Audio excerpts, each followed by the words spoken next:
All right, good morning, everyone. For those of you I haven't met, I'm Matt Merrill, Chancellor Blank's Chief of Staff, and want to thank you for joining us for this ad hoc Academic Leadership Summit meeting and the opportunity to have an update on our Smart Restart efforts. Just a few housekeeping notes. Everyone who's joined is muted upon entry just to preserve audio quality. And a note that we will make sure to reserve a good amount of time at the end for questions and answers. There's a link that was provided in the invite for people to submit questions through a form that I'll be moderating, and we'll also take questions from people raising their hand through the Blackboard system. So with that, I'll turn it over to Chancellor Blank. Good morning, everyone. It is great to see all of you. I'm sorry we aren't in the DeLuca Forum where we could all see each other face to face, but this is going to have to do. We're in a pretty unique world. It's one that none of us have seen before, and a whole lot of things are different, including how we're doing business at the university, both in the educational front and in the research front. There is a lot of adaptation needed. There's a lot of guidance out there, some of it quite complex, that I know many of you have been reading through. If you put the changes that we're going through here at the University of Wisconsin on top of the changes and the stresses that you and many of our faculty, staff, and students are experiencing, their families and their homes, the result is just high levels of anxiety. And, I'm seeing this in messages that I'm getting every day.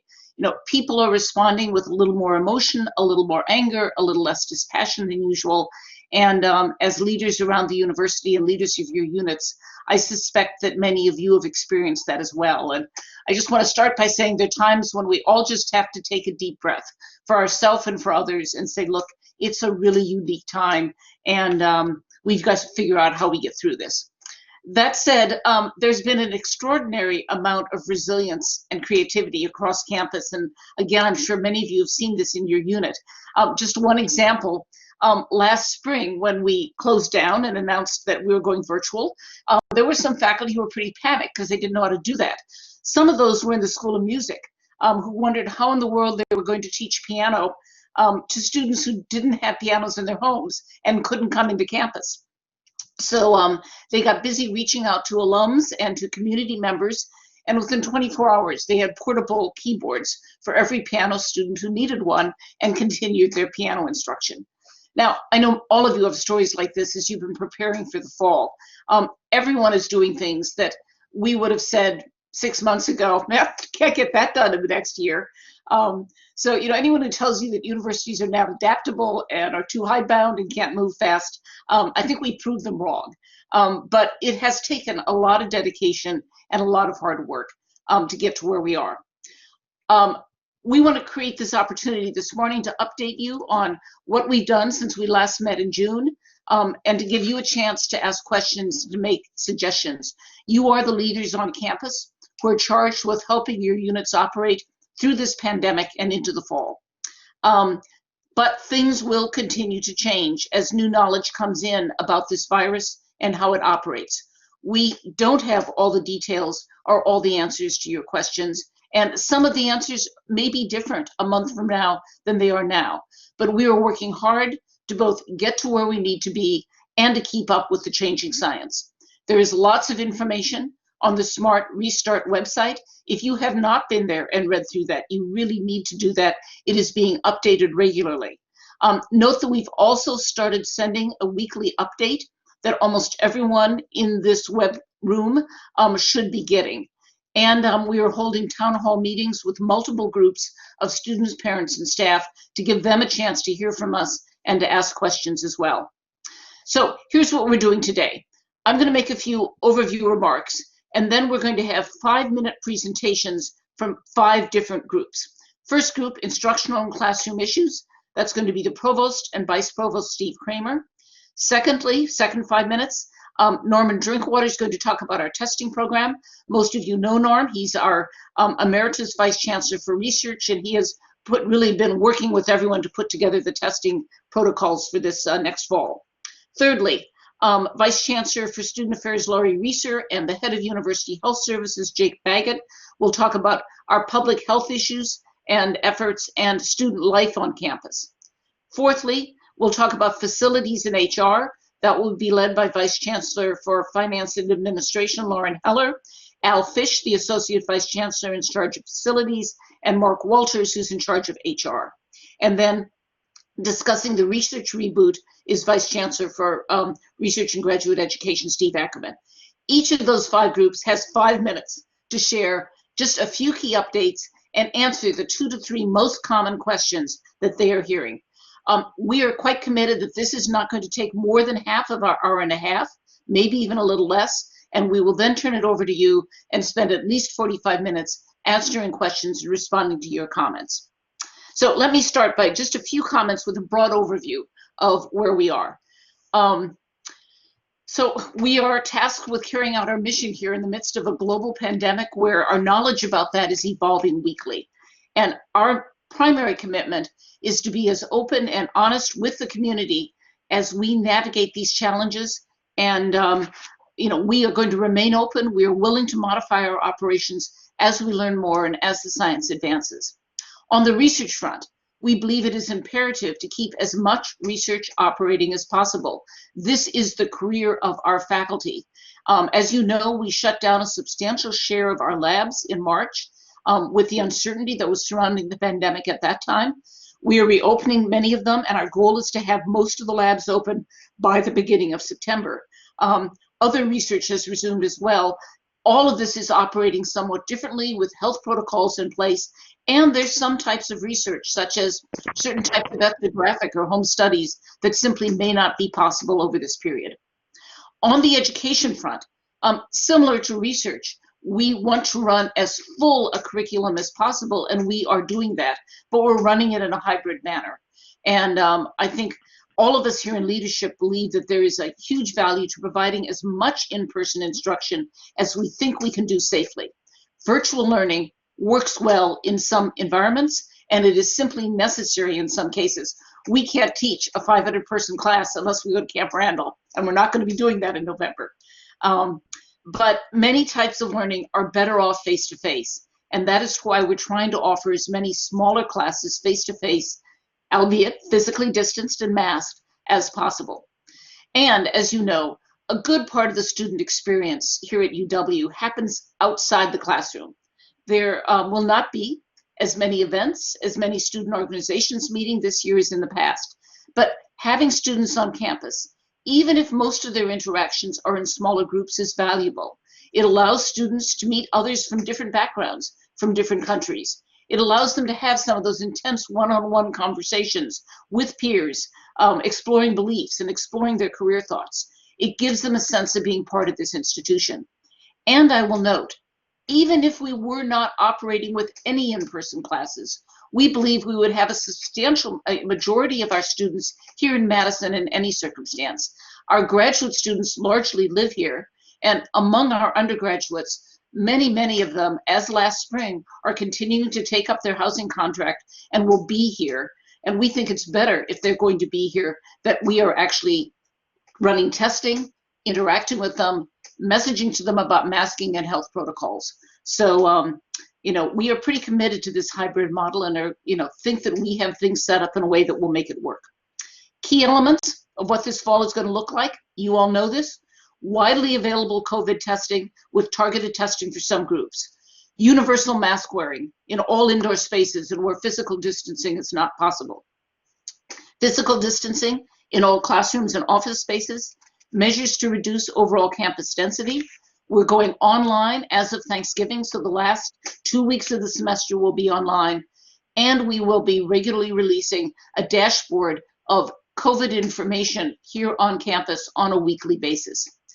We have a huge team of people who have been working all summer on all of these issues, and I particularly owe a great debt of gratitude, not just to the leaders you're going to hear from this morning, but to everyone in all the groups, and it is literally hundreds of people who have been working on this. And I can tell you, as someone who usually works pretty long hours, the last 4 months for myself and my senior team have been as long as and intense as anything I've experienced in my life. We are on this and we are working on it. We need your help. We need your assistance, but we're going to get there. I get to answer questions. Let me answer 2 questions that I hear Number one, why are you comfortable bringing students back to campus when you closed everything down last March when we had fewer cases in town than we do now? Last March, we knew nothing about this virus. Since then, we've learned a whole lot. We know something about how it spreads, about the risks faced by different groups and individuals, how effective different strategies are for preventing spread, and how to effectively treat those who become seriously ill. Our testing has also improved. We continue to learn more every day, and we are following that science. But it is the knowledge that we have gained that makes us ready to return to some on-campus presence with the health and testing protocols firmly in place. We're not alone in this judgment. Most of our big public peer schools are making similar plans. Question number two, how would we decide if we needed to shut down? We will close down if we see uncontrolled outbreaks of COVID on campus that are mushrooming rather than being contained. Given our testing plans, we are going to be in a very strong position to know precisely what levels of virus are prevalent on campus, and we will be closely watching a number of key metrics, including such things as the results of our campus testing, our surveillance testing, the availability of quarantine and isolation spaces, the supply chains for our testing supplies, along with local prevalence in the community and local hospital capacity. Like the city of Madison, like Dane County, we do not have a single criterion above or below which we're going to make a rollback or a shutdown decision. That decision involves both quantitative and qualitative aspects of judgment. But we will assess current levels of transmission and information flowing from all of our different sources on a regular basis, and are quite committed to understanding that there are points at which we say we are going to have to change gears. We may, under certain circumstances, have to pivot to far fewer in-person classes or even go back to completely online. I very much hope that doesn't happen, but I think we have the information in place that will tell us if and when we should have to do that. So that is my overall background presentation, and let me now turn things over to the provost for 5 minutes on instruction and course curriculum. Carl. Terrific. Thank you very much, Chancellor. So I want to start my remarks by thanking the instructional continuity teams and the many, many staff and faculty colleagues collaborating with them to work through the complex issues that the pandemic has raised for both summer and now fall instruction. Their work is critical as we move into the fall, and we're working hard to share their efforts widely. Students remain excited about continuing their education. While one never knows until the semester actually starts, we expect to have a robust freshman class with enrollment close to the targets we established prior to the pandemic. Registrations by returning students look robust as well. As everyone appreciates, we're going to be in a hybrid mode of instruction in the fall. Roughly 45% of our courses will be in person and 55% will be fully online. That's of course different than the distribution of credit hours. Roughly a quarter of our undergraduates will have fully online schedules, and roughly 32% of our freshmen will have fully online schedules. We have an aspiration that every student returning to class who wishes to have an in-person instructional experience will be able to do so. Given this goal, we continue to closely monitor available seats in in-person classes. I suspect we'll fall a bit short of meeting this aspiration, but I know our instructors, departments, and schools and colleges are doing their best in these very difficult times. With the rest of my time, then, I'd like to briefly address 4 critical questions that come up frequently in my conversations about the fall. We're preparing more detailed frequently asked questions that will soon be posted on the Instructional Continuity page of the Smart Restart website. These questions that I'm addressing now and our other frequently asked questions arose out of the 2 town halls that we held last week. The first question is, what will my classroom look like and what is being done to mitigate risk in it? The seating in all classes has been modified to ensure distancing of at least 6 feet. There will be additional cleaning by custodial staff, and all building systems have been reviewed and, when possible, updated, including HVAC, to, for example, run overnight or bring in outside air. Each instructional space is being stocked with cleaning supplies so that students and instructors can clean their individual areas upon arrival and before departure, and more than 500 hand sanitizer stations have been installed in campus buildings, including outside classrooms. As the Chancellor mentioned, face coverings are required as part of campus policy. Masks are going to be provided to everyone free of charge. You can, of course, wear your own face covering as well. And then face shields will also be provided to instructors. These shields have been ordered, in some cases are already in stock, and will be coordinating with the schools and colleges to distribute them. Then the second question, what if a student refuses to wear a mask in class? Well, students who choose not to wear a face covering may not attend in-person classes unless they're approved for an accommodation. Any student not wearing a face covering should be asked by the instructor to put one on or leave the classroom. Students who refuse to wear face coverings appropriately or adhere to other stated requirements should be reported by the instructor to the Office of Student Conduct and Community Standards. The student will not be allowed to return to the classroom until they agree to comply with the face covering policy. And lastly, an instructor may cancel or suspend the course if a person in the classroom is in the classroom without an approved face covering in position over their nose and mouth and refuses to immediately comply. The next question, what happens if a student in my class gets ill or an instructor gets ill? We know that a key concern is how positive cases will be reported. You can appreciate that this is a complicated issue given HIPAA and other regulations, and we are working to be sure to get it right. I had a conversation just yesterday with the Big Ten provosts, and they all are in the same place we are, trying to figure out exactly what the right policy should be. The policies and procedures in the instructional context will be shared very soon.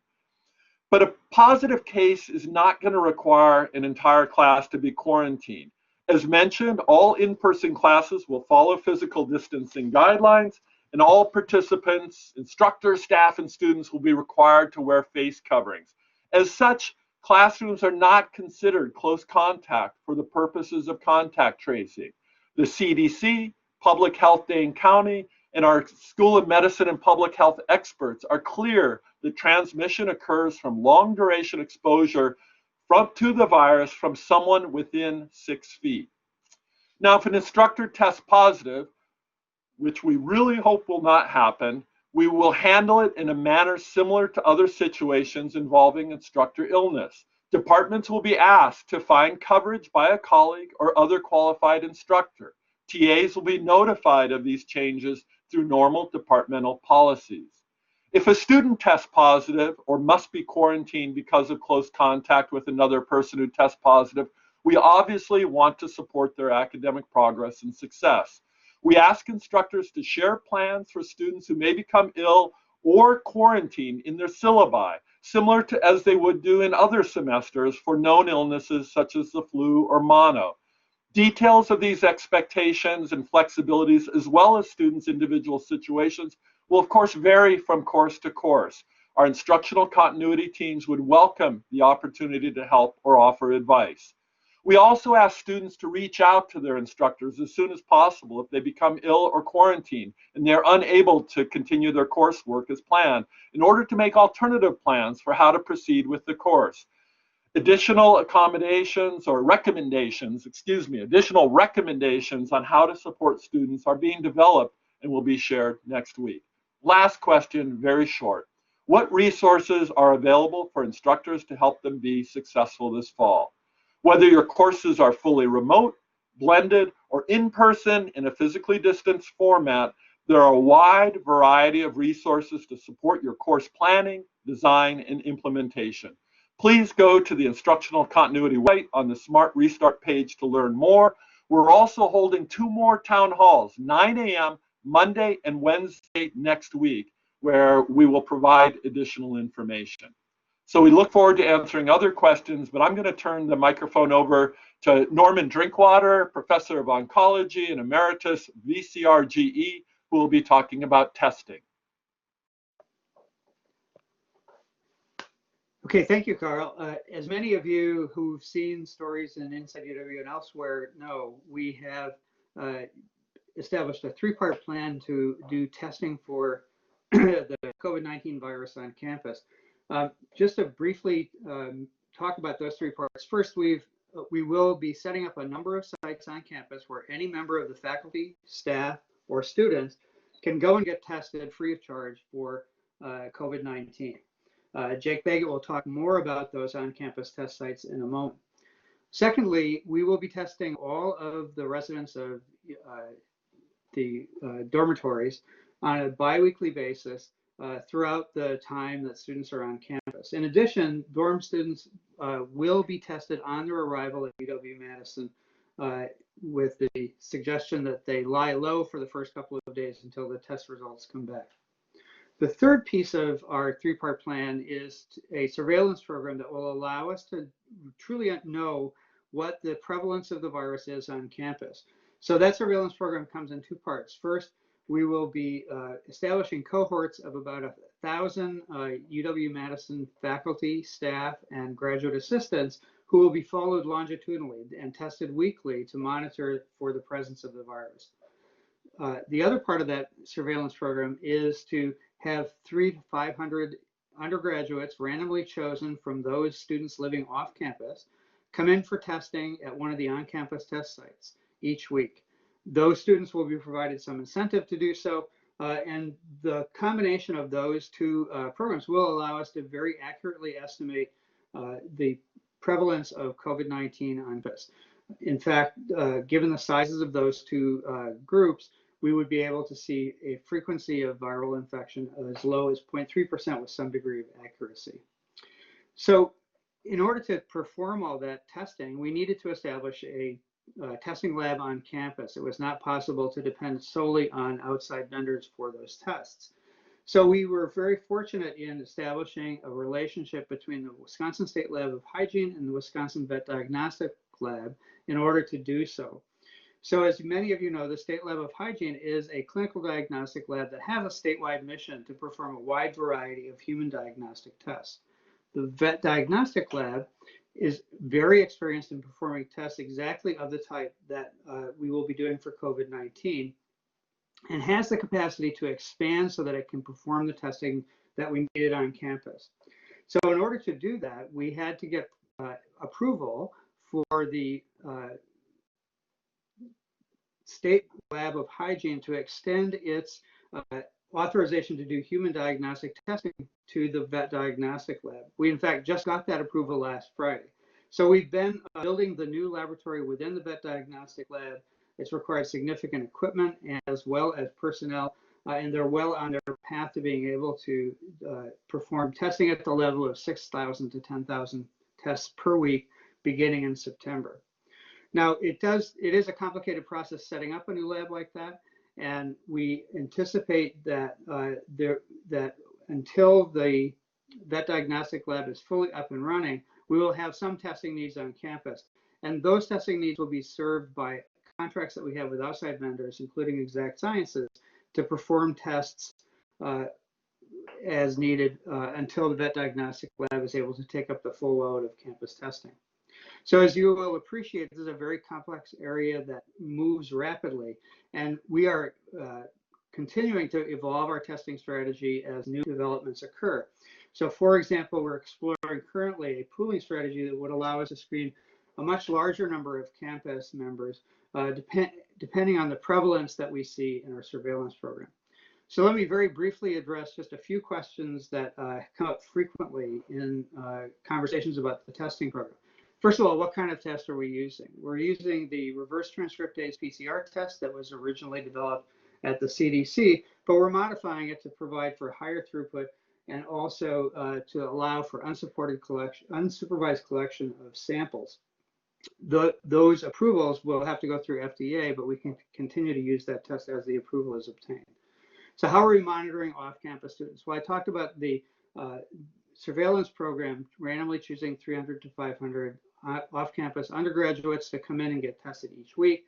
But in addition, many students will be encouraged to use the on-campus test sites, especially if they are symptomatic or have reason to believe that they were recently exposed to the virus. How will sample collection take place in dorms? We anticipate using an unsupervised collection model where the students will obtain the sample themselves and drop it off in the dorms in a specified location. What turnaround time do we have for the testing? So during the period of time that Exact Sciences is performing the test, we expect turnaround between 48 and 72 hours. We hope that when the vet diagnostic lab is fully up and running, we will be able to return test results within 24 hours of sample collection. And then finally, how are samples collected? So we will be using a lower nasal swab. So this is not the very intrusive nasopharyngeal swab that many of you have heard about in the public press, but one that is rather easily obtained by an individual using just a regular swab in the lower nasal passage. Those samples will then be sent to the diagnostic lab for analysis. So that's all I had, and I would like to pass this on then to Lori Reesert and Jake Biggett. Good morning, and thank you, Norman. I'm Jake Baggett, Associate Vice Chancellor for Health and Wellbeing and Executive Director of UHS. So what's really important to the success of all of our planning is that we have those testing sites up and operational, and happily we were able to open our first site yesterday on the Henry Mall, and that was launched, and we've already had some success from that first day, and that will continue to remain open for the duration. We're also planning on 2 other testing sites, and more details about those will be released very soon. The Henry Mall site currently is a walk-up testing site, and so that's the way that you can access that.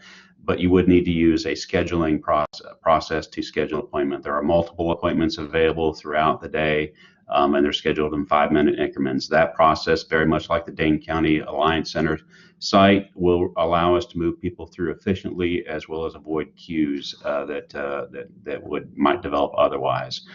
We'll actually add a drive-up component to that site next week, Tuesday, as a plan for that. All these things that we're doing that others have spoke about, the public health protocols, are really having impact here in Dane County. And as of today, the 7-day rolling average of positivity is just over 1%. So that we know that those things are working, and that's why we've implemented those same kinds of protocols here on campus. So also important to that is contact tracing. And so UHS has a long history of collaborating with the public health department here, and that is even more true on contact tracing.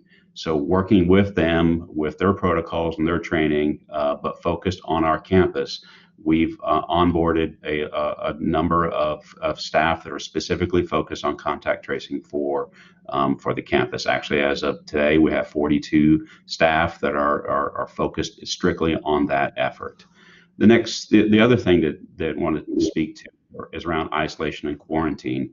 So we've made very significant plans that if we identify somebody who's positive, who's a student here and a resident of our campus, that we have the facilities to support them, to move them to an isolation if they're positive, or a quarantine space if they are considered a close contact. And then there's all kinds of protocols established to track them throughout their stay there, daily check-ins, monitoring, and supports that are necessary for their success, while they continue to work with their faculty in staying on track with their academic work. So the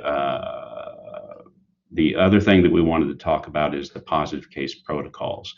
So if a student or a staff person tests on campus at one of our testing sites, which we expect many folks will take advantage of, the nice about it is we're going to get those test results directly back to UHS, and then we can start to share that information appropriately, as well as begin that contact tracing process. one of the first things we'll do, of course, is when those test results come back, is we'll reach out to the person who was tested and let them know about their test results, and then give them instructions depending if they're an on-campus student or if they're an off-campus student, how to support them during that experience. If you're a staff or a faculty member, we'll also be contacting you to share that information with you. If you're an employee, it's important that we notify the divisional disability representative in each of your units so that they know, first of all, how to support you as an employee during that process, and that so appropriate steps can be taken within the department. And that's going to be coordinated with environmental health and safety. They will also, evaluate the circumstances and make any necessary changes that are appropriate there. We're also working on a process that if a positive test comes through, that we can let a faculty member know that somebody in their class has tested positive.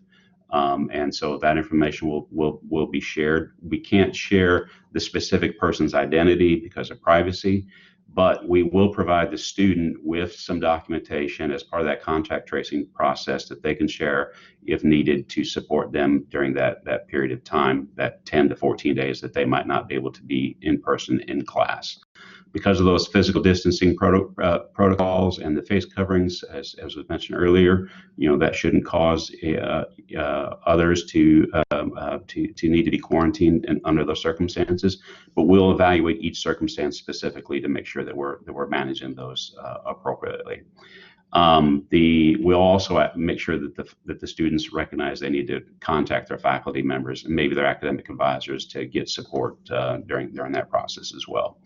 If you get a test result and it's not something that was conducted here on campus, and it possibly even done outside of Dane County, we're going to provide a mechanism. Actually, it's already up and operational so you can notify the campus of your positive test result.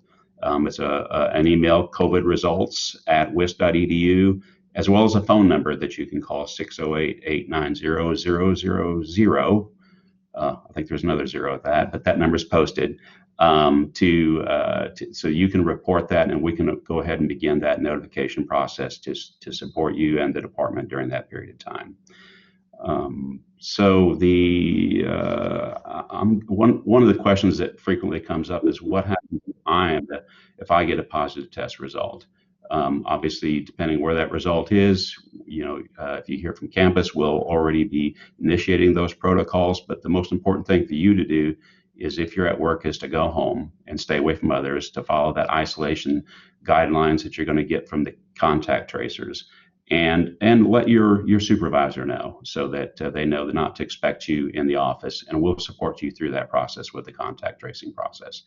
I'm going to turn over to Vice Chancellor Reeser. Thanks, Jake. Good morning. I just want to share a couple more pieces of information that we're doing to support our students. We know there's a lot of worry about how student behavior will be, but we also feel really confident that our students are going to do the right thing. We know that our students are incredibly caring, incredibly resilient, and very smart, and will want to do the right thing that's best for their community and for the greater good. But with that, we are absolutely doing a number of educational and communication efforts with students. There's been a lot of live chats and programs for students and their families to talk about all of the things that we're sharing with you so that folks are aware of those things. We're going to require actually every student to participate in a COVID training video so that they can learn more about the expectations and how to take care of themselves, how to take care of each other should things occur. And as a part of that training video, they'll also be signing a Badger pledge that will also demonstrate their commitment to prevention, to monitoring, and to reflect on their actions and the behaviors, and to make sure that they're being as safe as possible.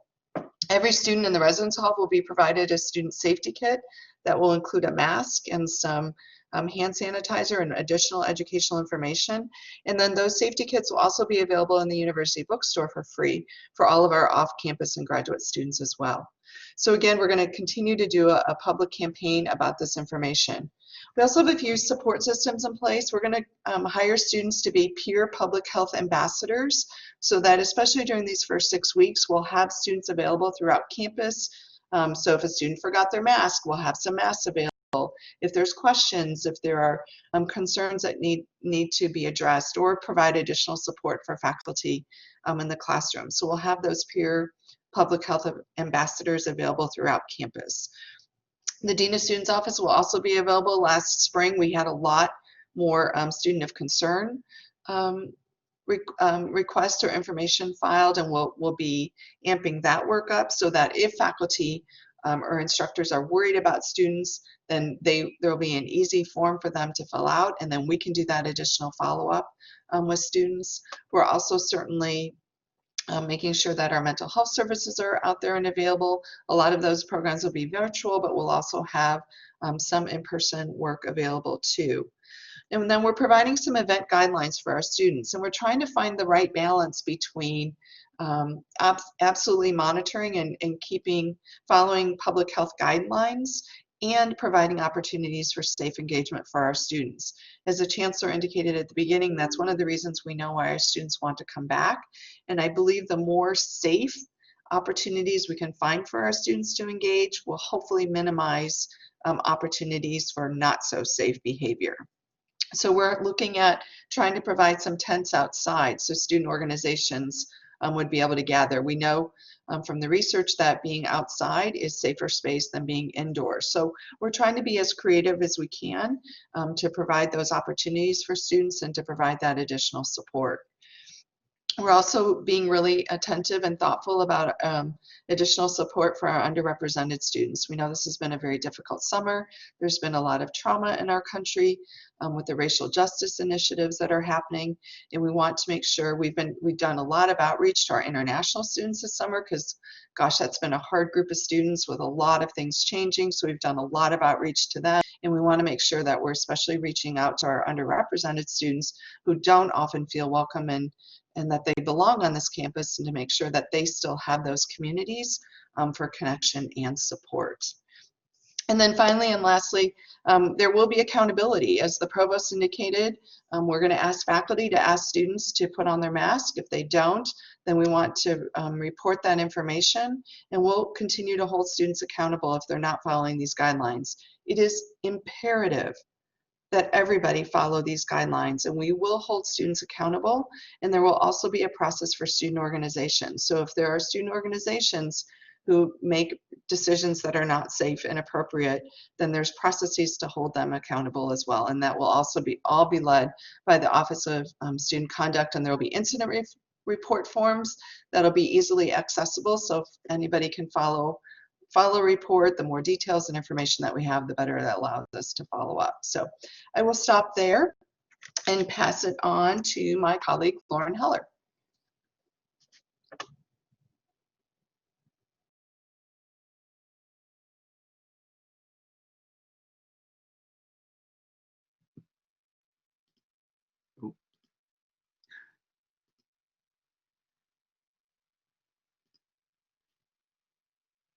Okay, a small technical glitch there. My sincere apologies. Okay, we're going to try and be quick on our section. We know how much everyone loves administration, but you're just going to have to wait for the Q&A. Thanks so much for being here. We're just going to try and hit some of the key questions. I know folks in the departments, chairs, departmental staff, people in the dean's offices, you all are on the front line answering questions. We really appreciate having the opportunity to get this info in your hands.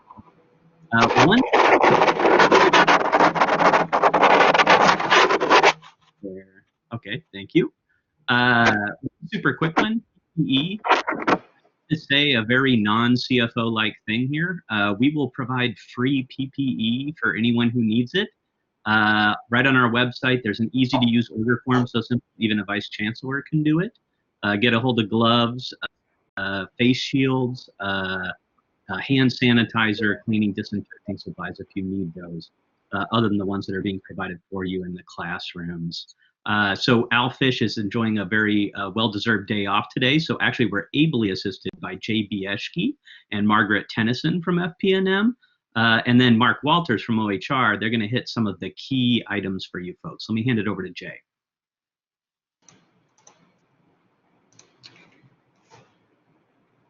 All right, good morning. Campus cleaning procedures have been significantly modified. We're operating in a very proactive manner. Mostly I would describe as though we already think there's a positive case out there and reported for the spaces that we're cleaning.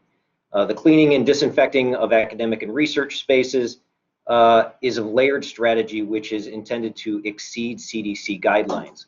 So the core layer of our approach is the custodial staff's daily cleaning and disinfecting of common areas and restrooms. On top of that, we have enhancements that include things like frequent cleaning and disinfecting of workspaces in offices and labs by the occupants. We've got additional custodial midday cleaning of common areas and high touch points. And one that I think would interest you is that we have disinfecting of classrooms by students and instructors with supplies that will be provided and stocked and available in those rooms.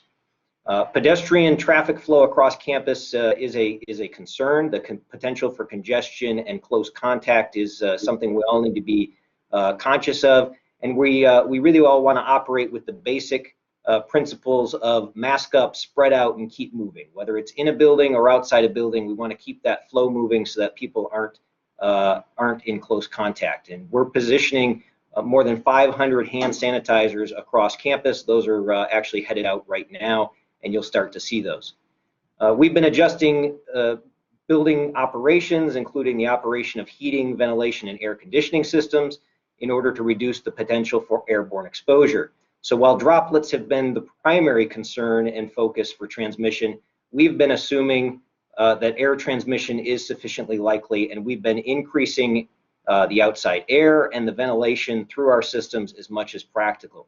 So as we enter into the fall and into the winter, and the weather's changing, and the weather changes each and every day, we continue to monitor, assess, and adjust our systems so that they will operate at their maximum ability to contribute to our overall mitigation strategy. And with that, turn it over to Margaret Tennyson. Thanks, Jay. Good morning, everyone. I'm going to say just a little bit about campus transportation options. We recognize that many faculty and staff will have vastly different transportation needs this year. And transportation services has increased flexibility of parking and other transportation options to meet these needs. So let me say a little bit about parking options first.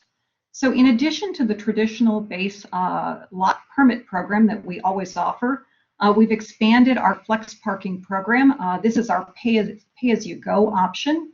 That's a really good fit for folks who are coming to campus maybe a couple of times a week.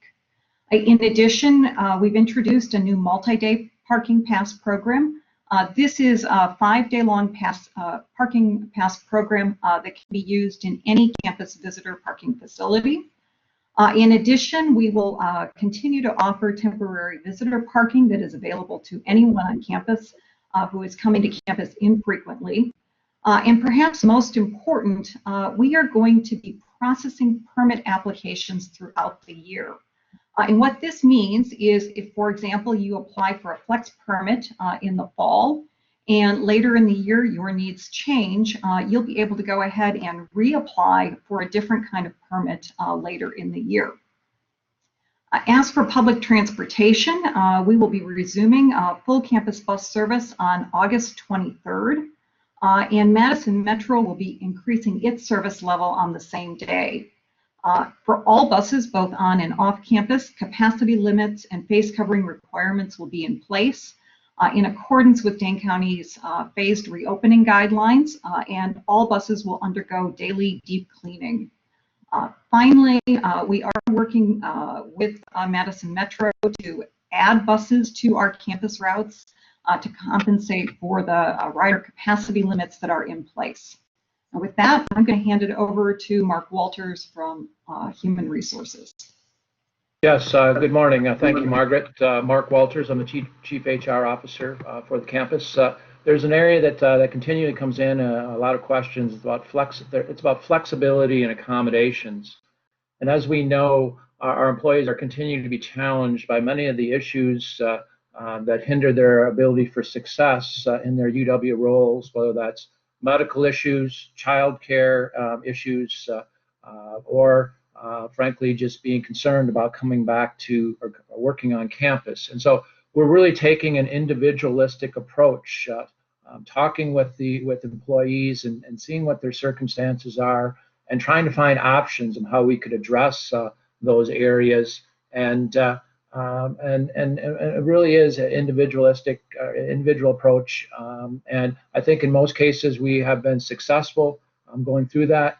We have a network of human resource and disability representatives that are helping with that process. They should continue to work with you, with supervisors,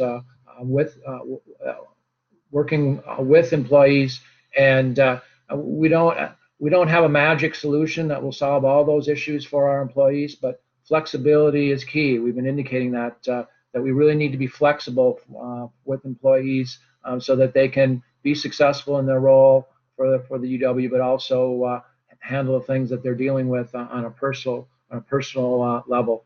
I will say that we do want to provide that flexibility, but we also need to balance that flexibility with getting things accomplished for the UW. And so I get this question all the time on what happens if we can't find any options for employees to provide for things that they are requesting. And we do have the ability to indicate that employees need to perform their job responsibilities and really hold employees to that. But again, I want to stress that we're trying to find ways to address employees' needs along with the UW responsibilities that we have. And so I just wanted to provide that update. That's a lot of the questions we're getting. I want to thank you all for your continued work as all these things are getting addressed across campus, the patients and everything else that's been going on. I also would like to say in closing that we put an employee survey on the street this morning, and we've already had over 2,500 individuals respond. And so I encourage everyone to respond so that we can identify the needs of our employees and look at how we can address any gaps that we find. And so thank you. And with that, I will turn it over to Steve Ackerman. Thanks, Mark. I appreciate it. And thanks everybody who's on this, participating in particular in the research reboot that's been going on all summer. In particular, I want to thank the Associate Vice Chancellor for Research, as well as the Associate Deans for Research for all the schools and colleges. It was really that team that designed the reboot of research on campus, developing the guidelines as well as the implementation plans.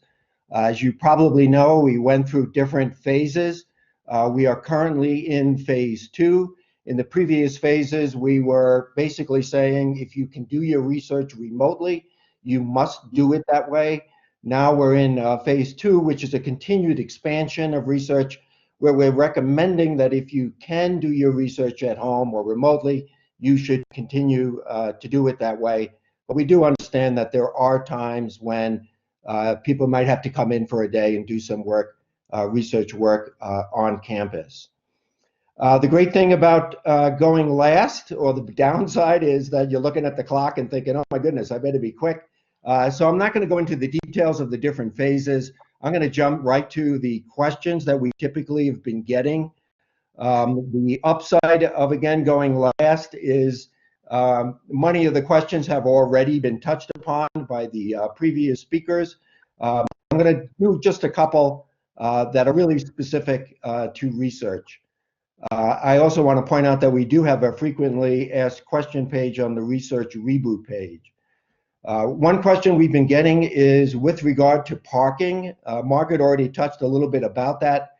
The background here is that the questions that are coming up about parking are with regard to, in order to conduct research safely, many labs are extending the workday in which research groups have employed people coming in order to reduce the density on campus. So they're working in staggered shifts. Many also don't want to be taking public transportation. Again, I'm going to tip my hat to the transportation services. They've been very flexible in working with parking. So some of the surface lots will be available after hours parking. Of course, where some of the research sites are, they don't exactly match up.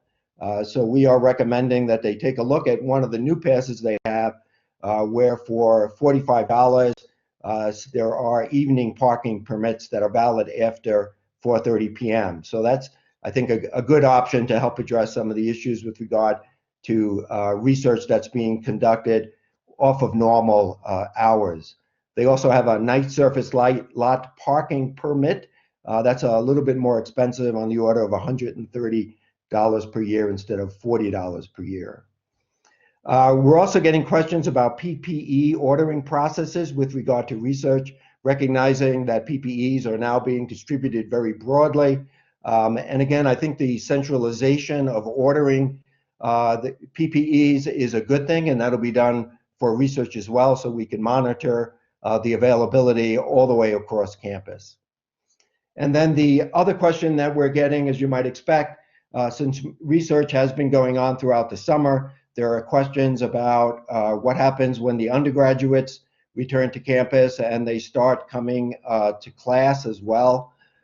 So again, we're suggesting that if you do have a building in which there are research activities as well as classrooms, to find out when those classrooms are being full, and therefore you know when the changes are going to be occurring within the building, and coordinate the research movement within the building with that class change as well.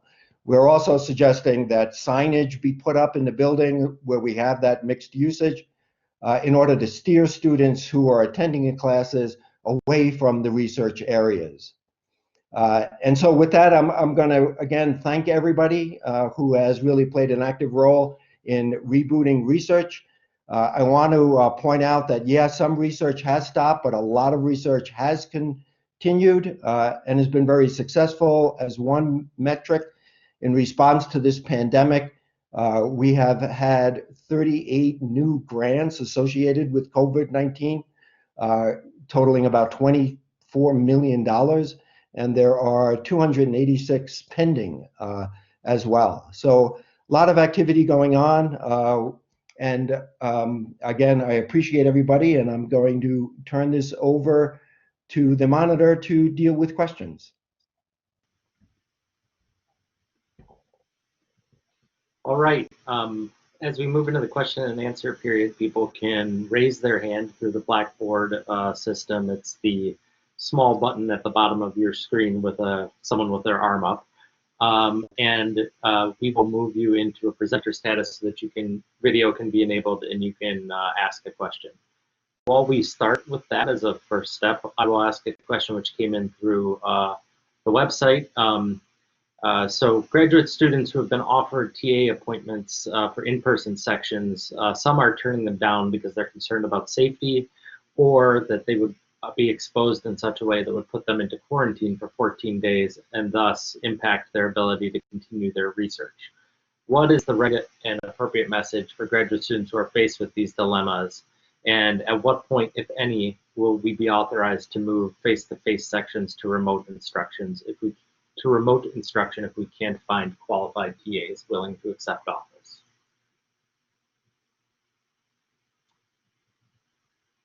Matt, I assume you want me to pick up that question?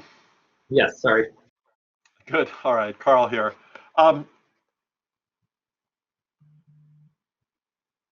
The first would be to have the conversations that you've heard here about the extensive tests or the extensive steps we're taking to make classroom activity to minimize risk. And it's the physical distancing, it's the mandatory use of masks, it's the work that we're doing with building systems.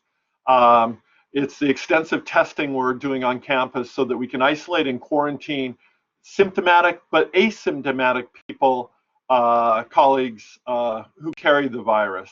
And so we're taking very, very extensive steps, which is what is leading instructors in many cases to be willing to do face-to-face teaching and many TAs are as well. So that would be the first discussion. And then with other TAs, with other graduate students who are capable of TAing courses, having those conversations and finding out who is willing to teach, just as departments, schools, and colleges have worked with their instructors about who's able and to teach face-to-face, and what courses are better to be delivered online. We have seen some shifting in response to individual circumstances of courses from in-person to remote.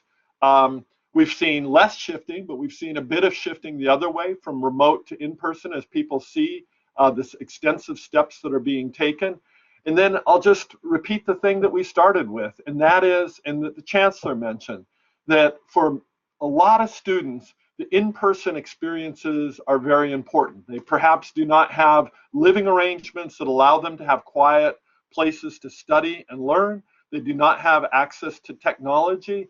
They, frankly, the social isolation is harmful for at least some mental health and learning. And so we're asking departments, working with the schools and colleges, to do everything they can to provide opportunities for students who wish to have them to have in-person experiences. And we hope very much that the graduate students, as well as instructors, faculty, and staff, are going to continue to do what they are planning, and that is to provide opportunities for our students. All right. Thank you. We do have one hand raised by Ted Golos. Adam or another moderator, can you move him to presenter? While we go through that, let me ask a simple, another question, which talks about some of the campus language that we've used, which is around face coverings and not necessarily specifically saying masks. And the question is, does a face shield by itself count as a face covering? I guess I would ask Jake Baggett to address that.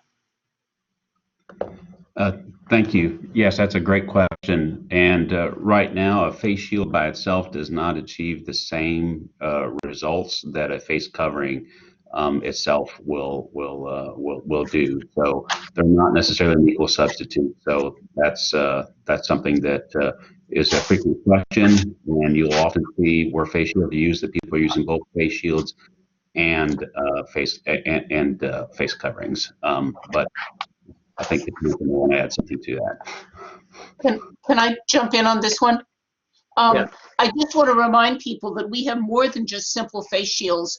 We often also have these face shields that actually cover the entire face. And I've got one right here. If I'm on camera, I can't tell. That includes this whole lower area. That means it actually does keep stuff from coming in down below, and has a little air filter in it so that you get some cool air and don't suffocate inside it. But this is presumably does solve some of those problems and is available to anyone who wants them. Thank you.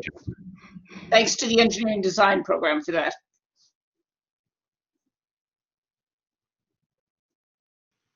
Okay, I'm gathering we have Ted as a presenter and able to ask his question. Ted, can you turn on your video and ask your question? Share video. Thank you. So I'd like to go back to one of the very first questions that came up, and that was, I think the Chancellor addressed this, when will we roll back or close down? And the answer was, if there are uncontrolled outbreaks or mushrooming numbers of cases. And so that would be from surveillance, which I think is going to be largely undergraduate surveillance. So my question is, there are parts of campus where there is really very little undergraduate presence, research centers, professional schools, and I'm wondering if there's going to be local control, or is there going to be blanket policy across the entire campus? Thank you. Let me Norman, you can answer that.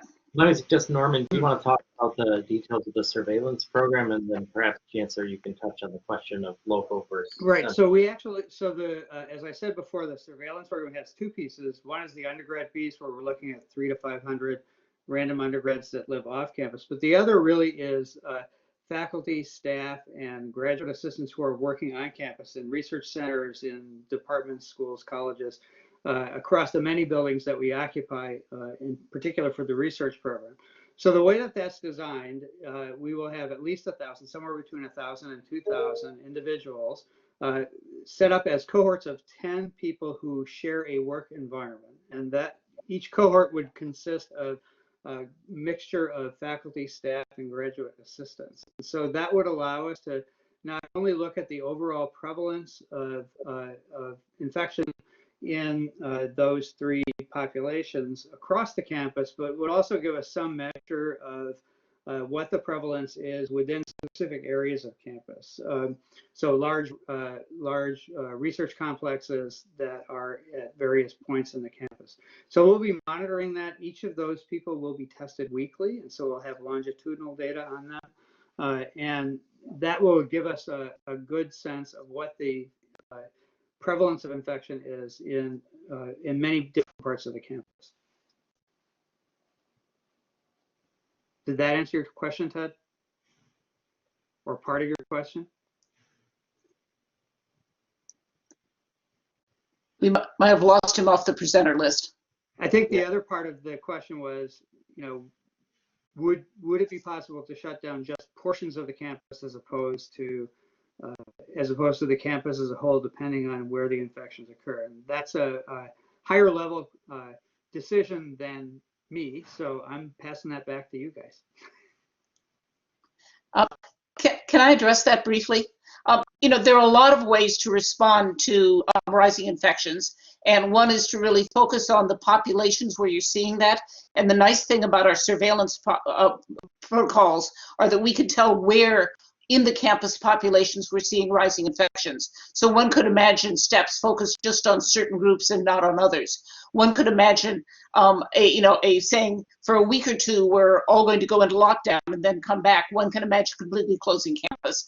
The reason we're doing the surveillance as we're doing it is that it gives us information not just on the overall prevalence, but the prevalence in different parts of the population. And that does give us more flexibility about how we respond. Okay, I know Tim Donahue has a question. Tim, can you go ahead and ask it?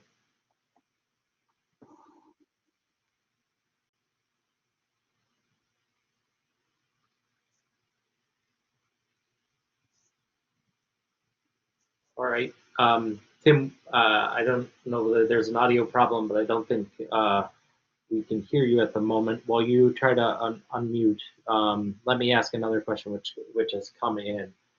This is probably for Margaret, Jay, or Loren. Where can people find the most up-to-date information about classrooms specific issues related to air circulation and filtering?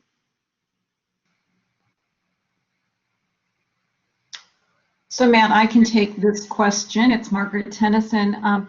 We have put together a facility startup guide that is posted on the Smart Restart website. It's also available at FPNM's website, facilities.fpm.wisc.edu. We do have information there, and you can actually read through that and dive real deep if you want to do that. Thank you. Tim, I see you now on video. Can you ask your question? Yep. Yeah, so I was going to follow up on the question that Ted Golos asked, and so here it is. So in a couple of weeks, we're going to be welcoming a large group of people back to the Madison community. I've heard how we're dealing with undergraduates living in the dorm and requiring testing when they come in. My impression is we are not doing the same with the other returning members of, or new members of the Madison community, be that undergraduates living off campus, graduate or professional students that are coming back to campus or joining us. is my impression correct? And why is it, if it is, why is it, it seems like we're treating the groups of the new members of the community by two different protocols? Why aren't we having everyone that's coming back being tested?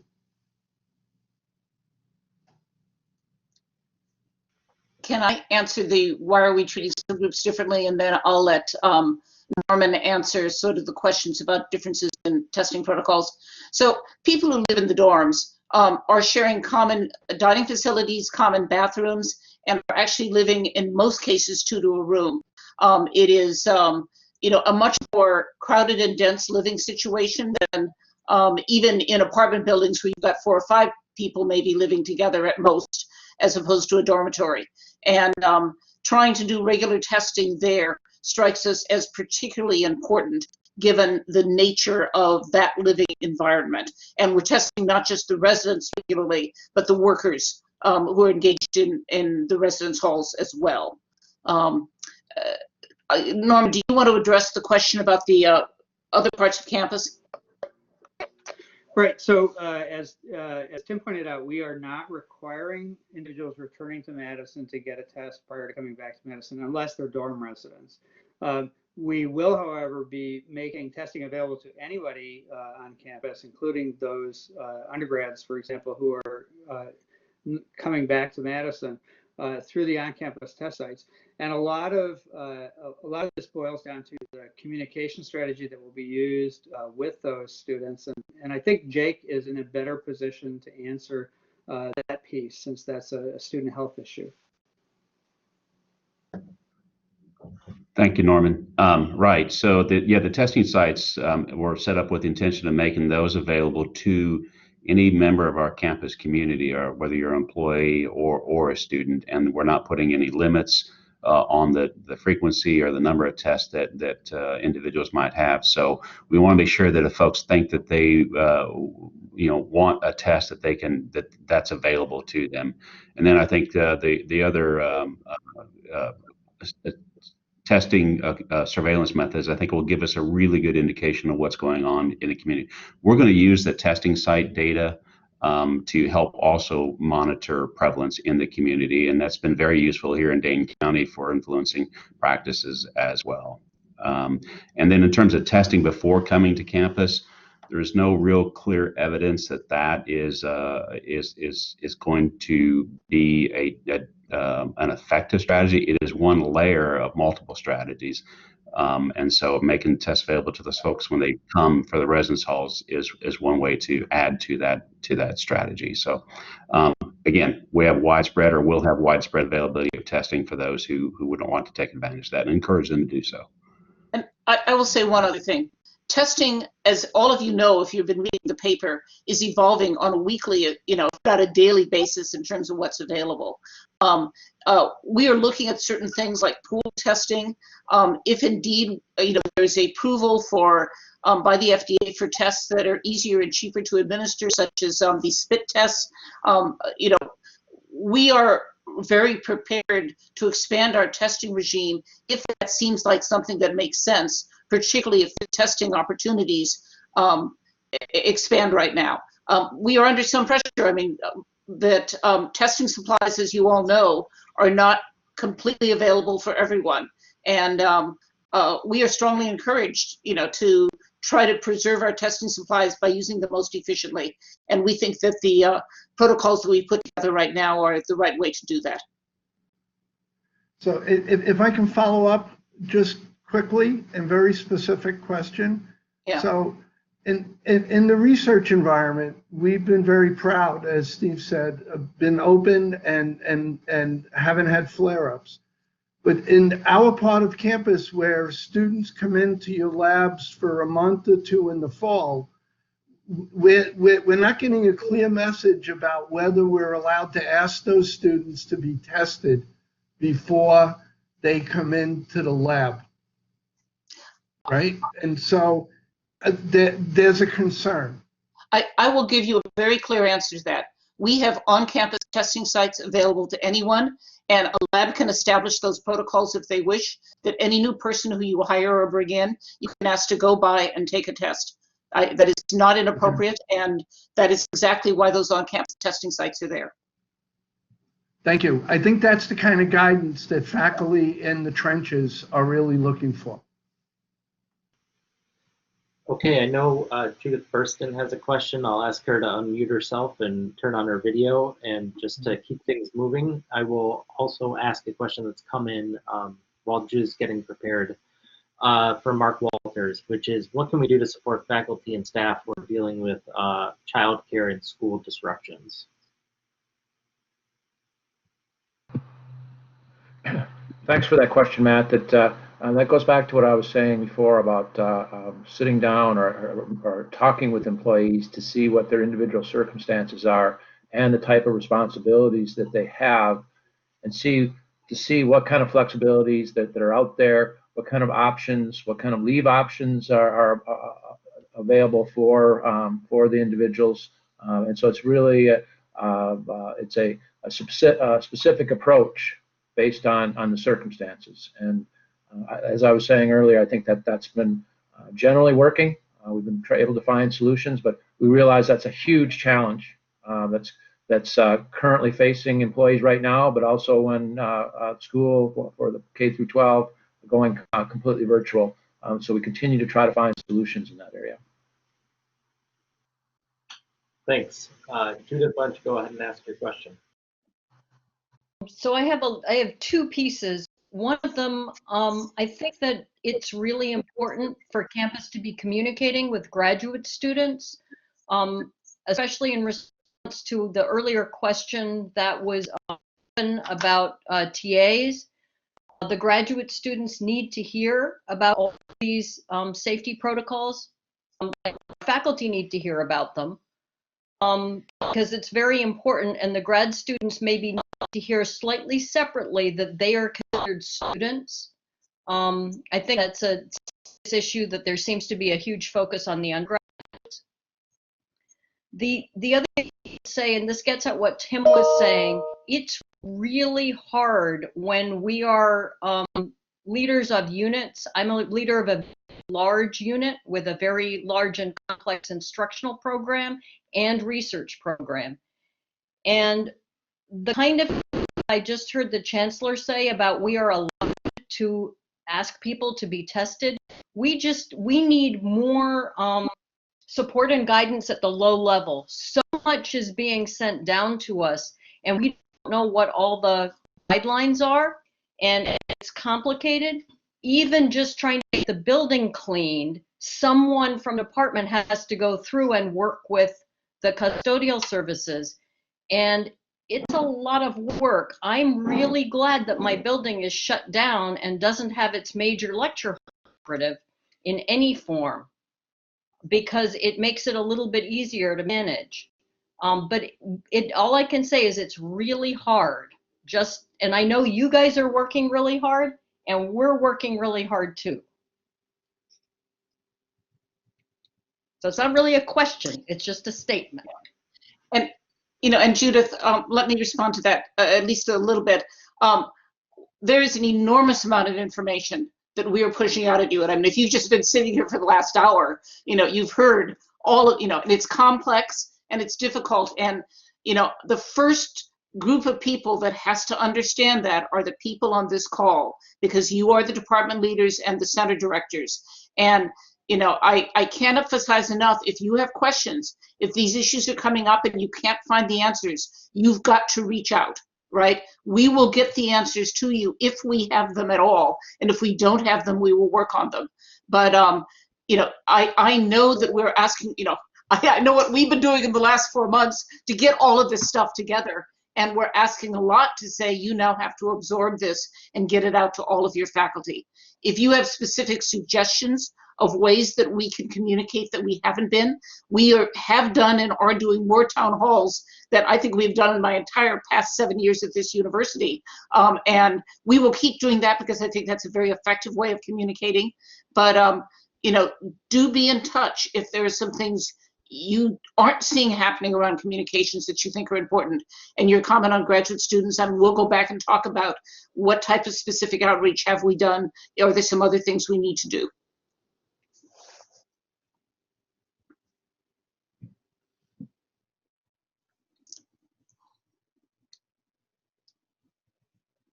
You're muted, Mike, Matt. God, I can't get through a video call without doing that. I do see another raised hand. Why don't we go ahead and move Shridhara into presenter status? And while that happens, let me ask a question that came in digitally around masking policy. If people work alone in a room with the doors closed, they need to keep their masks on. And how does that change or differ when one person is using a room continuously or multiple people rotate through the room during the day? I think I would ask Jake to address that. Sure, thanks, Matt. So if I think you understand that if you're in a room by yourself and the door is closed, that you would not be required to wear a face covering. But if somebody else is in that room with you, that is a requirement that we need to fulfill.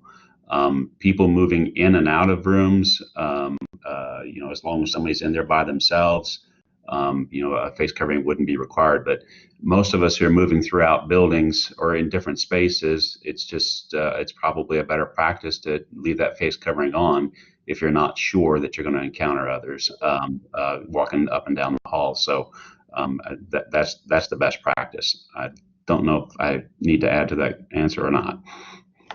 That's good. I think that's good. Shridhara, why don't you go ahead and ask your question?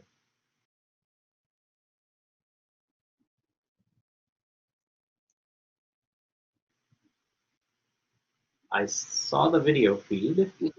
He was there a minute ago. Oh, sorry.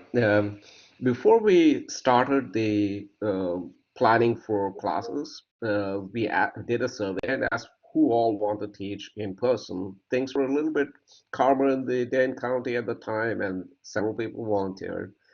And since then, things have gone haywire, and now I think things are back in control. Things are going to vary over a period of time.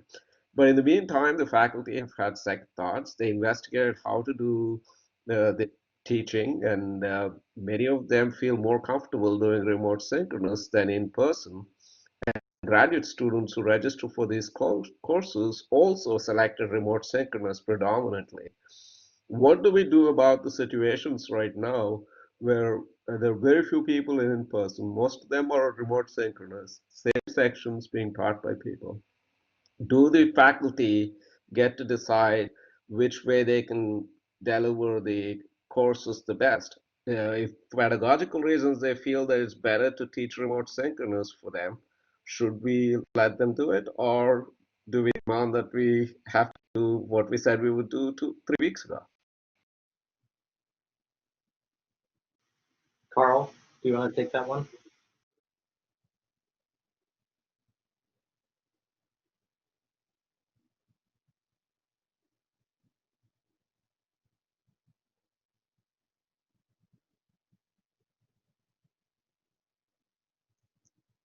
Carl, are you muted?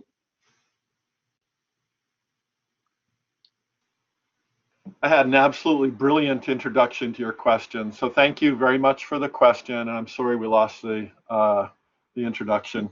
As you appreciate, and coming from someone who's been a faculty member at the institution for over 30 years, faculty don't control the curriculum. That is a department decision with school and college. And so, of course, faculty or individual instructors have input, but the issues about modality are not left to an individual faculty member, just as the job responsibilities of, frankly, anyone on campus is left solely to themselves. We all have supervisors or departments or curriculum committees that we respond to. Having said that, and you noted that the progress in Dane County is really heartening. Jake said, pointed out the testing, the positive testing rate is around 1%. The number of cases in Dane County have come down quite sharply. And so, having said that, the specific question you're asking is we have had a fairly substantial number of appeals on the part of instructors about changing the modality of their instruction. The decisions on those have been left to departments and schools and colleges. I've certainly encouraged the deans to reflect on the aspiration that we have for students to be able to have access to some in-person experiences if they wish to have them. And so I've asked the deans, to the extent possible, if courses are switching from in-person to remote, to seek out opportunities to have counterbalancing changes so students do have those opportunities for the reasons that we've said, that we are confident for some students in-person instruction is going to work better for fulfilling their educational goals. But having said that, we've seen a shift over time from in-person to remote. So the answer to your question, in some circumstances, departments, schools, and colleges have permitted that. In others, we've tried to say, to point out the procedures we're taking to minimize risk in the classroom and ask people to fulfill the commitments or the modality choices that they made when asked earlier this summer.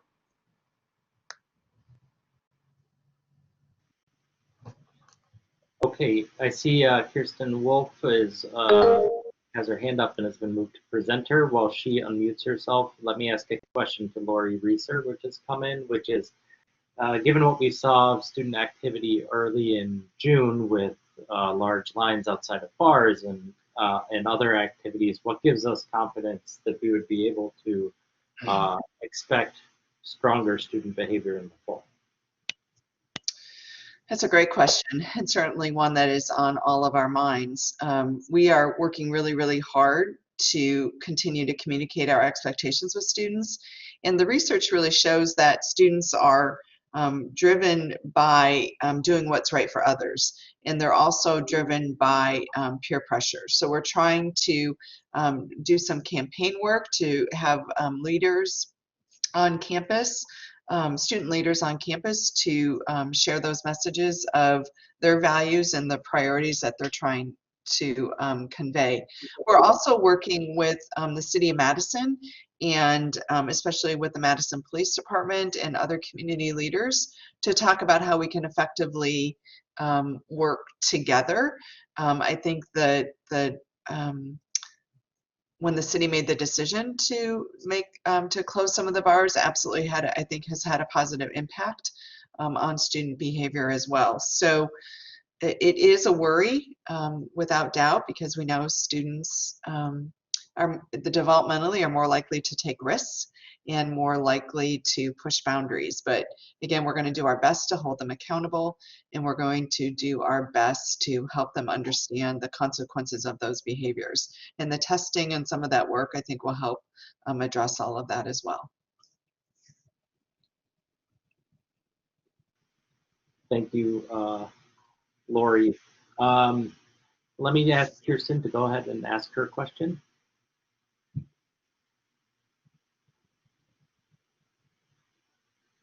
Can you hear me now? Yep. Sorry, I should be used to this by now. Okay, so I've asked this question on previous occasions, and would it be possible to have a COVID-19 kind of hotline? We are receiving, and this goes back to what you just said, we're receiving a lot of information, but it comes piecemeal. It's a lot to digest. I'm kind of thinking, you know, if you have a computer problem, you call do it, right? And if problem this, press 1. Problem this, press 2. You know, I think it would be very helpful. Kirsten. Can I respond to that, Kirsten? Sure. You know, I think part of the problem is that there is so many different types of questions that can be asked. It's hard to train people on a hotline to answer that broad set of questions. That's one reason why I think the online is a better way to submit questions, because then we can route it to the right person. So if it's a parking question, it gets answered by those guys. as opposed to if it's a question on student behavior. It's just really hard for someone answering a hotline to have expertise in all of the different areas that people could ask about. Let me ask, Tricia Nolan can speak to this one too. We have, and Kirsten, I know we've been in conversation about how to simplify some of this. And there have been some recent developments that I think Tricia can speak to really well. Tricia, do you want to unmute yourself? Tricia Nolan, do you want to unmute yourself? Yep. I see we have a question. Right. Hi, Matt. Can you hear me? Okay, great. So thanks, everyone. I would just add to the conversation that right now the Campus and Visitor Relations Center, which runs the general information phone line for campus, we are in conversations to see if we can do some cross-training to have them be available for some COVID questions. So that is in the works. We do recognize that as a need on campus, but to be clear, we're still working through all the details on that. As the Chancellor mentioned, there's a wide variety of questions, so we would want to make sure we had the proper procedures in place for people to triage calls to UHS or anywhere else they needed to go. But that is a resource on campus. We have a dedicated staff working phone lines to explore to help with this. But it is true, is it not, that there on the Smart Restart there's a place for you to send questions in electronically and get an answer? Yes. Is that right? Yeah. Yes, and we'll put that into the chat feature, that email address. Let me ask, I see that Tricia, we have a question from Tricia as well. Why don't you go ahead and unmute yourself and prepare to ask the question. Let me ask one other one that's come in digitally that I think is worth covering. Chancellor, probably best addressed by you. It's a question which says that some staff and faculty are concerned about retribution should they speak out against administration decisions. What safeguards are in place to protect employees who express concerns about returning to campus? You know, I've been at this campus for more than 7 years. I've heard faculty and staff express concerns about decisions from day one. I don't think that there's been retribution against anyone who has disagreed with decisions made in any of the offices. It's part of what makes discussion around a campus lively. You know, if someone could show me an example where people have actually brought retribution because they've criticized decisions made in Bascom Hill, I'd actually like to see it, because as far as I know, that has not happened. And, you know, obviously we are a place where all opinions are expressed, and we are trying to be as transparent and, you know, respond to as many questions and issues as we can. I know at the end of the day, there'll be people who disagree with some of the things we do. I would be very surprised if they weren't speaking out. I've been on college campuses my entire life. It's what happens on campus. Thanks. Tricia, why don't you go ahead and ask your question?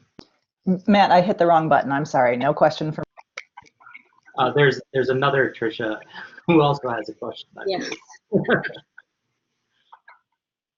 Can you hear me? Yep, we can hear you. Okay. I have a couple of questions. The first one is about graduate student courses, and there's been some confusion about whether graduate student courses that are being taught in person have to go online after Thanksgiving. We were on a phone call last week where it wasn't clear whether or not graduate student in-person courses will be allowed to continue. Has a decision been made about that? Yeah, Tricia, go ahead, Chancellor. Yeah, I mean, my understanding is that all classes are going online after Thanksgiving. We are concerned about emergence of the virus as the weather gets colder, and we just don't want to take that risk, graduate and undergrad. So the Tricia,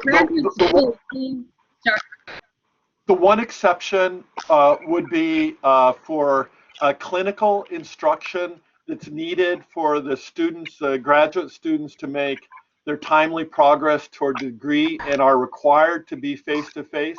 And those exceptions can be made at the school college level, at the dean's level. So clinical instruction where the certifying organization says the instruction has to be face-to-face will likely be allowed to meet after Thanksgiving.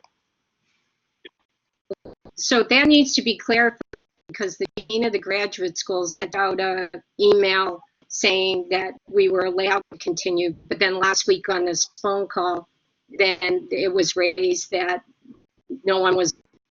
But then along those lines, we have rotation periods for graduate students for typically fall semester. That's a face-to-face in the lab research experience. But the students do sign up for that. Of course, how are we supposed to view that activity? Is it supposed to be then completed by Thanksgiving, or is that left to our own discretion or good judgment?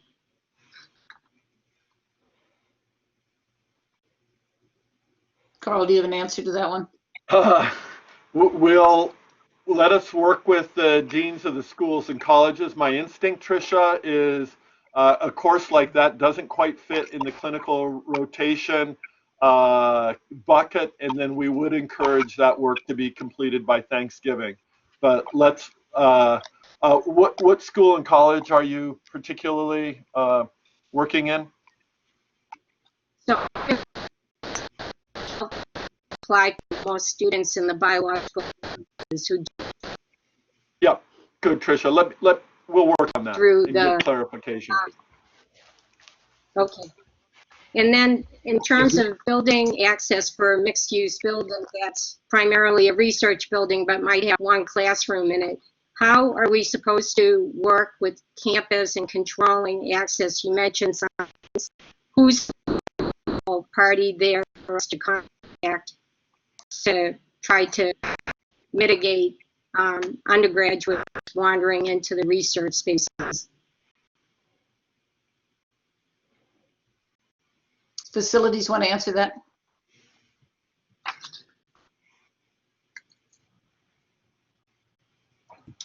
Sure, I can go ahead and take that one. So with regard to building access, changes to access are coordinated through UW-PD.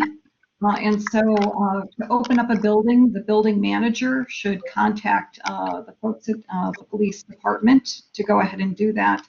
I am hearing today need for signage to direct students away from research areas, and so that's something we will follow up on with the Smart Restart Communications group to see if we can provide some signage broadly for that purpose.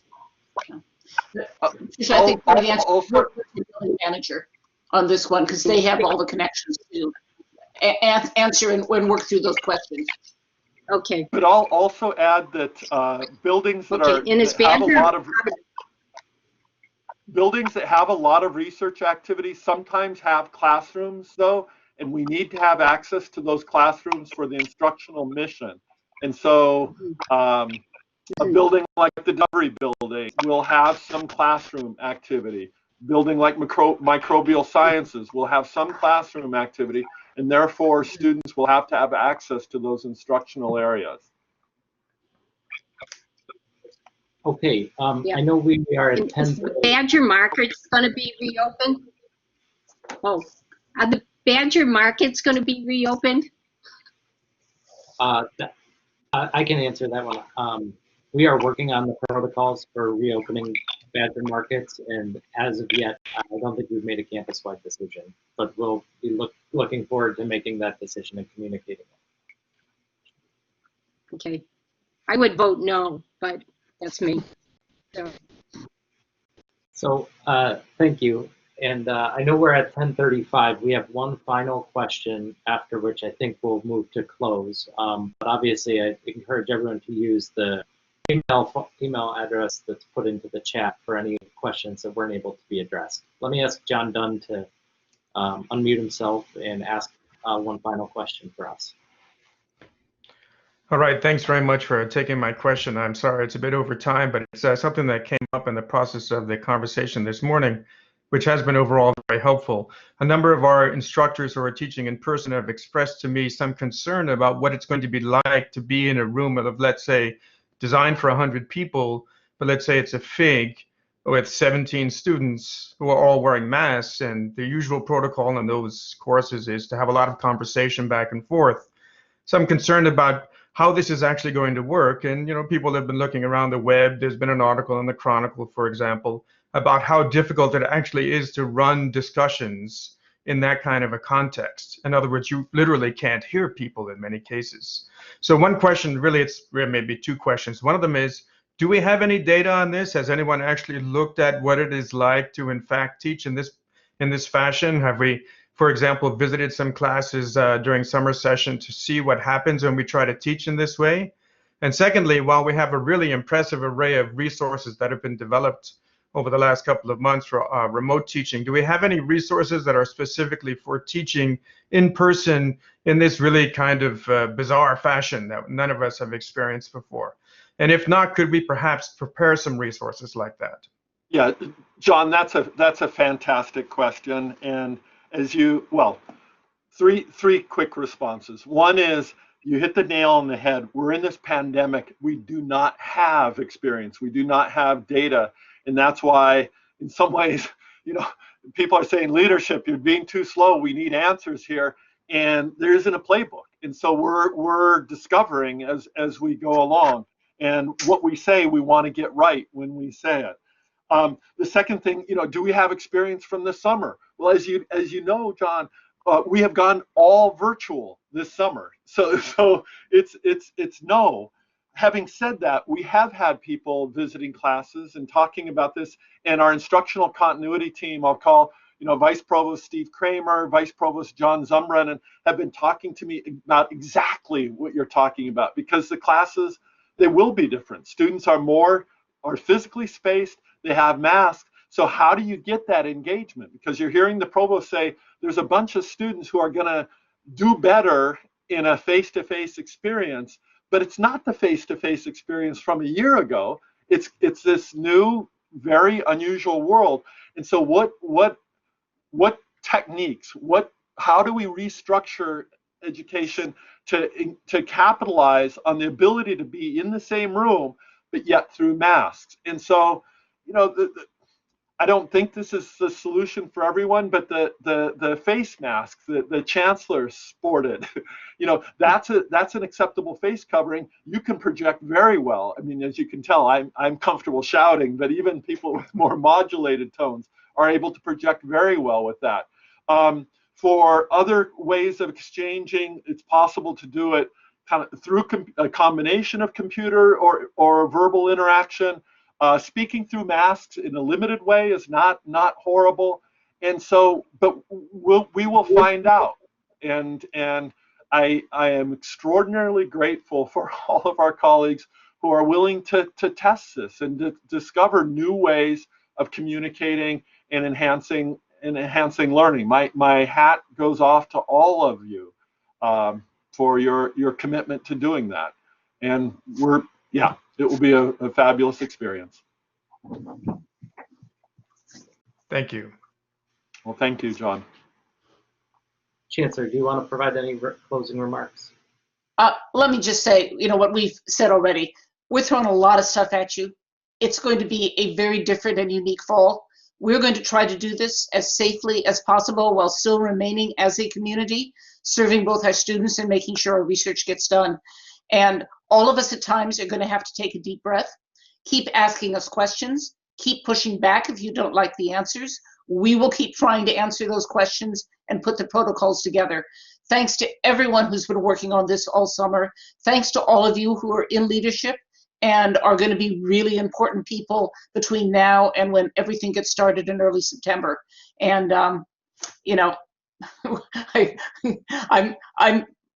it's going to be really interesting to see how this fall proceeds. We're just in a very different world, and the world is changing around us even as we're making these changes. So thank you for your patience and your grace in all of this. Thank you all for joining, and appreciate the time and discussion this morning.